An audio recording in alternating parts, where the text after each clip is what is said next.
va vendre aux éditeurs, on va faire un prototype, donc il y a le tout début du jeu, qui va être donc montré aux éditeurs, et ensuite on va leur présenter un budget de développement, et sur ce budget de développement, ils vont dire on le fait pas avec vous, tous les éditeurs sont présents, et on est là simplement pour tous les rencontrer. Donc là par exemple sur 2 jours, on peut voir 15 éditeurs, dont les plus gros, Sony, Microsoft, Activision, Square Enix, Capcom, etc., etc. Là c'est pareil, on va montrer donc ce petit bout de jeu et les éditeurs vont dire ok on le finance pas. Sauf que derrière c'est des grosses équipes, donc c'est des gros budgets avec plusieurs millions d'euros à chaque fois pour produire un jeu tel que nous on les fait. C'est vrai que la Gamescom nous a beaucoup aidé pour signer Remember Me.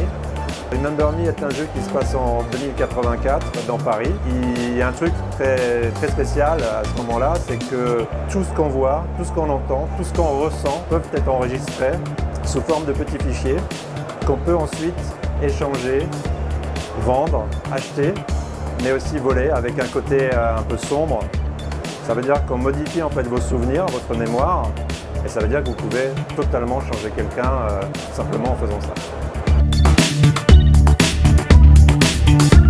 Alors Life is Strange, c'est un jeu d'aventure qui se passe aux États-Unis dans un lycée où une jeune femme qui est élève de ce lycée est témoin de certains événements extraordinaires qui vont l'emmener à résoudre une énigme policière avec des cliffhangers, des choses extrêmement passionnantes à suivre. Je ne peux pas en dire beaucoup plus parce que c'est encore très confidentiel. Quand on a une intrigue policière, il ne faut surtout pas en dévoiler la fin, sinon on perd beaucoup d'intérêt.